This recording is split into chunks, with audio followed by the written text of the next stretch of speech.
we'd really like to try and do is try and see if we can challenge some attitudes and barriers to disabled children and their families being included in activities in their local area. So we're here at Thomley today to talk to some of the children and their families to find out what they like to do. Helena, what do you like to do at the weekends? Well, I like to, I don't know. I like to go bike riding. That's what I was thinking. I like to decorate cakes and play with my friends. And that's it, really. Helena is our daughter. She's 10 years old and she has high-functioning autism. And that impacts on every part of her life, doesn't it, really? It does, and ours as yes. well. Mm.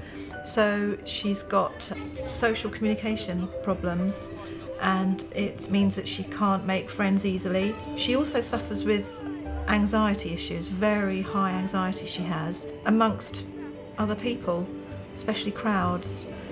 But once she's been given guidance and help, she's really flies, doesn't she? She does so well. Yeah, just a different way of learning things, really.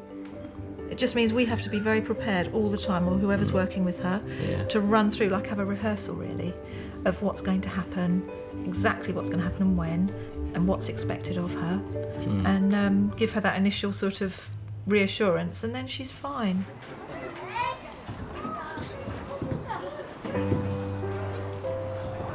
I guess we're just like any family. We like to get out and about and we like to do things as a group.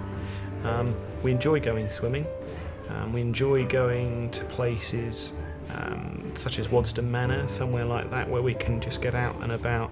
I think what we do find quite difficult as well is we need to make sure we can get in and out of places, because even where there's tight corridors and things like that, trying to get into places, that's quite difficult. And it's a bit disorientating for folk that have got regular children and regular adults to try and get in and sort of get through. We're quite disruptive, I think. We cause a problem for people. And I appreciate that these places haven't got families with 2 disabled wheelchairs coming in every day, but that said, it's the same challenge for us pretty much every time we go out. You spend half your life apologising, almost apologising for having your children in the first place, actually, and that they are an inconvenience of somebody else. Joshua is my son, he's 15. He's on the autistic spectrum. He loves music, he loves creating. He's won a few awards for painting and for poetry, so he loves the creative side. My favourite things to do was paper crafting. I'm very good at that. I'm very good at music making, that's another good thing. Oh yes, and of course I'm very good at drawing. What do you like to do with friends? Oh, well, I like talking to them, you know, like visiting them and, you know, just like communicating with them basically. Do you go out at all with friends? No, not really, but at school I'm most sociable with them. What makes it difficult for Joshua to join in to some activities?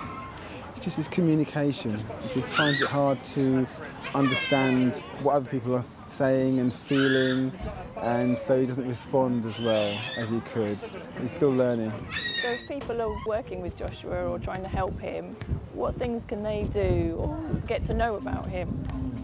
I think what they can do is maybe find out what his interests are, and then he'll just start spewing out a lot of things to do what he's interested in.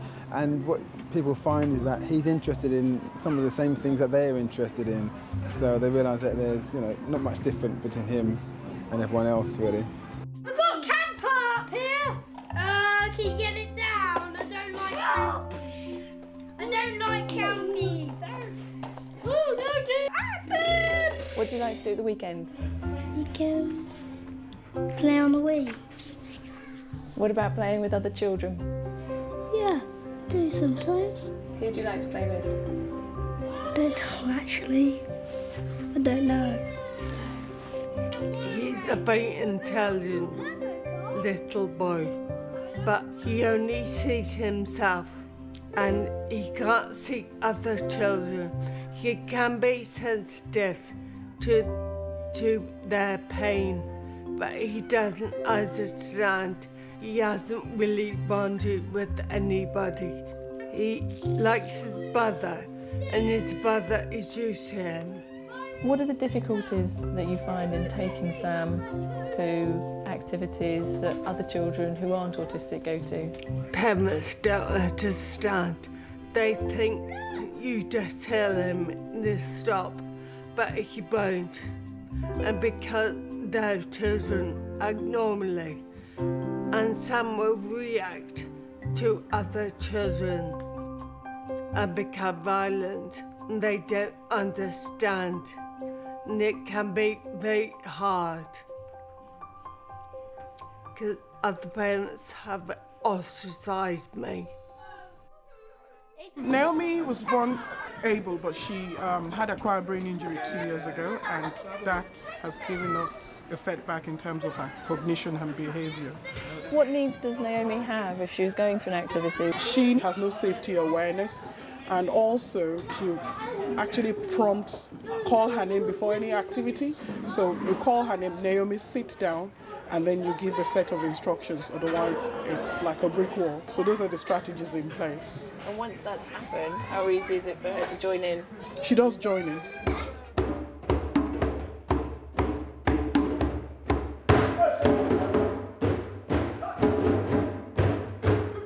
The whole African drumming and dance session is about expression, you know, so it was a very good opportunity. I mean, I really enjoyed working with these kids and see how much they were expressive today, and hopefully they enjoyed it as much as I did. He was working sort of with the other children, but he was watching Hannah and Lorna and just trying to ascertain what they could and could not do. And then towards the end he came over and actually started to be much more visual and encouraging them, motivating them a bit more with the drumming.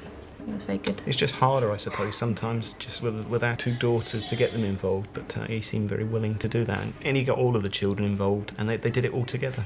How does it make you feel when somebody takes that time? Special.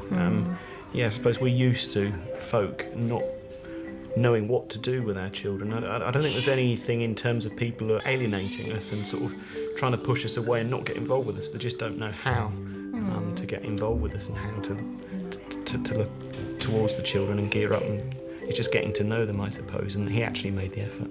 I think sometimes people are worried if they're not too familiar with a child with a disability. They're worried they might do something to upset that child or embarrass the parents or the child, and it stops them then from connecting. We do need a special sense of humour, don't you, as a parent? Yeah, children with special needs. So if people make mistakes or approach in the wrong way in some ways, I think we're fairly accommodating and forgiving, but we just like people to make the effort. One of the lovely things today is to see children with disabilities, with special needs, playing together with children without, with mainstream children, and it's been absolutely stunning. There have been little instances of real care and real concern between the children, so that teaches them a lot, I think. Where we are at the moment, Thomley is brilliant because it is absolutely geared up for children with all sorts of disabilities. But when you think of some of the other areas where children want to be, there are relatively minor adjustments that can be made that will make all the difference and mean that children with physical, whatever sort of disabilities would be able to access those with other children, and both groups of children then learn such a lot from each other. Can you reach that one? At Thomley Hall we have various different bits of activities and equipment and all different things. However, it really is the staff that make the centre accessible, make it friendly, make it safe and supportive for the families, and that could be done in any leisure centre, any activity provider, it could be done anywhere. It's just a way of thinking, it's a frame of mind, and it's just the attitude of the staff really that make the centre as special as it is.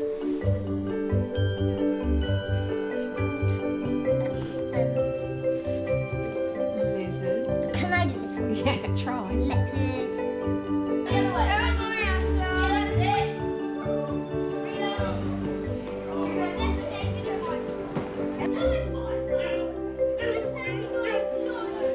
I'm going to the conversation, no one's allowed in there.